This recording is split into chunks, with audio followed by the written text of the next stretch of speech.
29 मार्च 2025 एक ऐसी तिथि है जिस दिन से एक महापरिवर्तन का संकेत है। महापरिवर्तन इसलिए कहा जा रहा है क्योंकि जो भी गोचर मंडल में सबसे शक्तिशाली ग्रह है, बड़े ग्रह है शनिदेव, उनका राशि परिवर्तन हो रहा है।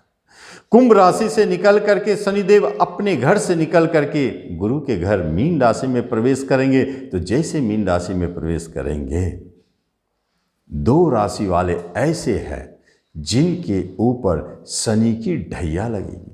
एक के ऊपर शनि की अष्टम ढैया और एक के ऊपर शनि की चतुर्थ ढैया। दोनों ढैया में बहुत अंतर है, इसे ध्यान से समझेंगे क्योंकि अष्टम ढैया के बारे में कहा जाता है कि 7.5 से भी खतरनाक है, लेकिन चतुर्थ ढैया के बारे में उसके ऊपर भी विचार करेंगे जिसे आप समझेंगे, जानेंगे। कौन ऐसे दो राशि वाले हैं उनको भी जानेंगे कि क्यों उनको ढैया लग रही है। ढैया लगने के पीछे सिंपल सी बात है कि अपने राशि से अष्टम में जब गोचर करते हैं ग्रह तो उसे अष्टम ढैया कहते हैं, जो बहुत खतरनाक है। और अपने राशि से चतुर्थ स्थान में जब गोचर करते हैं शनिदेव तो उसे चतुर्थ ढैया कहते हैं। इसलिए इस ढैया को देखा जाता है अच्छे और बुरे फल किस तरह देते हैं। आपको मान लिया जाए जन्म कुंडली के बारे में कुछ आइडिया नहीं है, आप नहीं पता कर सकते हैं आपके दशा अंतरदशा अच्छे हैं या खराब। आप नहीं जान सकते कि शनिदेव आपके कुंडली में अच्छे बैठे हैं कि खराब। आपको पता नहीं कि अष्टक वर्ग में शुभ बिंदु कितना लेके बैठे हैं। आपको यह नहीं पता चल रहा है कि आपके जन्म कुंडली के अनुसार यह ढैया आपको अच्छे रिजल्ट भी दे सकते हैं, चमत्कारिक रिजल्ट भी दे सकते हैं। तो फिर कैसे पता करें?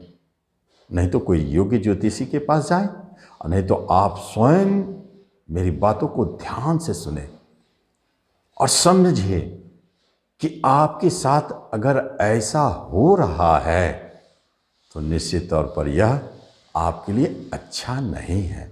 तो सबसे पहले बात करते हैं कि अष्टम ढैया की, जो कि सबसे खतरनाक है, और उस अष्टम ढैया का प्रभाव को हम कैसे जानेंगे कि यह मेरे लिए 2.5 वर्ष के लिए अच्छे हैं या प्रभावहीन है या सो है या बहुत खतरनाक है या कम खतरनाक है। तो इसे जानने के लिए सबसे पहले ये जानें कि आप कौन हैं राशि वाले जिनको अष्टम ढैया का प्रभाव है। सिंह राशि की बात हो रही है। सिंह राशि वालों के लिए राशि से अष्टम में शनिदेव का गोचर, सबसे पहली बात आपके राशि के स्वामी सूर्य हैं और उसका एंटी होते हैं शनिदेव, शत्रु।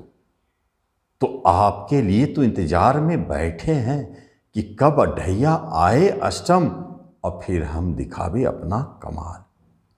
थोड़ा सा तो अलर्ट रहना है, डराने जैसी कोई बात नहीं है। इसके लिए अलग से एक वीडियो बनाऊंगा उपाय के लिए। अगर आपने उनमें से 3 उपाय को कर लिया तो फिर ये ढैया भी आपको बहुत परेशान नहीं करेंगे। घबराना नहीं है। जानकारी जो होती है वह खतरों से बचाता है, परेशानियों से बचाता है। क्योंकि अगर हम नहीं जानते थे कि बिजली चमकती और बिजली गिरने से हानि होता है, जानने के बाद क्या होता है, हम बचाव करते हैं कि बिजली गिरे ना।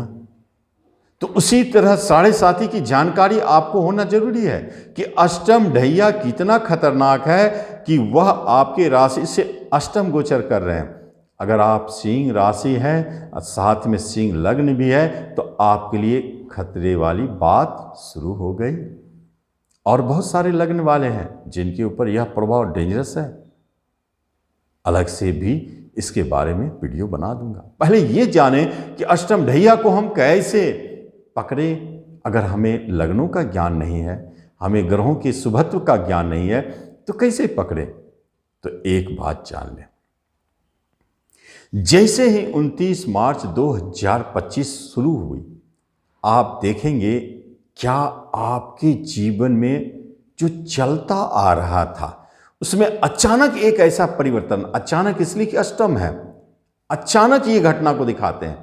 अचानक ऐसे परिवर्तन तो नहीं आ रहे हैं जो आपके लिए अशुभ है, जैसे अचानक एक्सीडेंट होना, अचानक आपके धन की हानि होना, अचानक किसी से झगड़े विवाद और मुकदमे हो जाना, अचानक आपके पास बहुत करीबी दूर चले जाना, पत्नी से अलगाव हो जाना, झगड़े हो जाना, पार्टनरशिप का टूट जाना, ये अचानक वर्ड आता है। जो कि अष्टम ढैया में एक्सीडेंटल योग बनते हैं, मुकदमे झगड़े और जेल जाने का भय बनते हैं। तो क्या ये ढैया ये सब करा के रहेंगे? अगर 29 मार्च के बाद कोई भी एक संकेत आपको दिखे अचानक कोई अशुभ घटना की, तो आप अलर्ट हो जाए, रेमेडी पर फोकस करें, ध्यान दें, क्योंकि आने वाले समय में बड़े बड़े अचानक घटनाएं जन्म लेंगे जो आपको परेशान करेंगे आपके कर्मदंडों को धोने के लिए। ये अष्टम ढैया की बात हो रही है, ये सच में खतरनाक होता है। आगे बताएंगे कि कैसे इसे बचा भी जाता है, उपाय को भी बताएंगे। जरूर 3 उपाय जरूर करेंगे। दूसरी राशि महत्वपूर्ण है चतुर्थ ढैया। राशि से चौथे गोचर करने वाले 29 मार्च 2025 को मीन राशि में जैसे प्रवेश करेंगे, धनु राशि वालों के चौथे स्थान में गोचर करेंगे। आप ध्यान से समझें, जब चौथे स्थान में गोचर करेंगे तो चौथा क्या है? आपका हृदय है, आपका अपना घर है।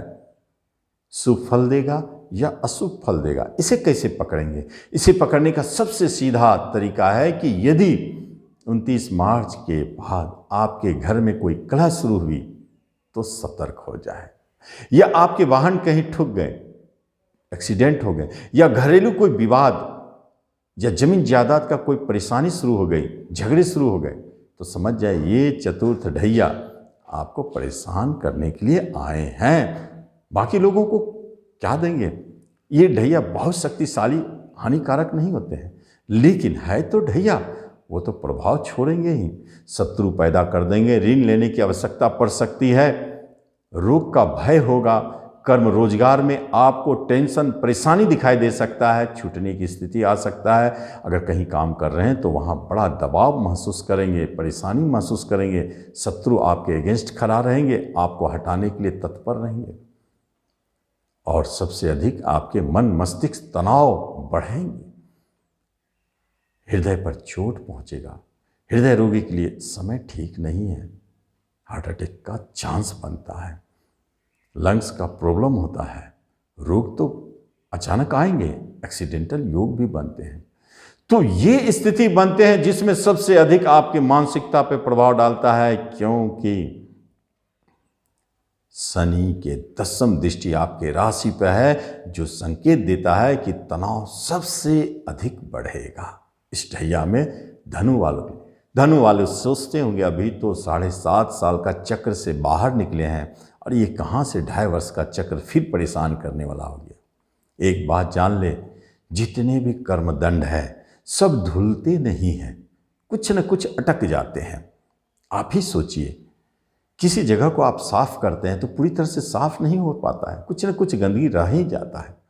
उससे पूरी तरह से साफ करने के लिए ठीक 7.5 वर्ष के बाद, 7.5 के बाद ये ढैया आता है जो आपको पूरी तरह से निर्मल कर देते हैं, साफ कर देते हैं। फिर तो आपके जीवन में लंबी अवधि तक कोई रुकावट नहीं बचता है। इसलिए धनु वाले इसको इतना टेंशन नहीं लेना है तो है। हो सकता है कि आपके ग्रह गोचर, आपके बनावट आपको अच्छा लाभ दे, तो जरूर आप समझें, और गलत प्रभाव दिखे तो रेमेडी जरूर करें, तो जरूर आप इसका लाभ लें। धन्यवाद।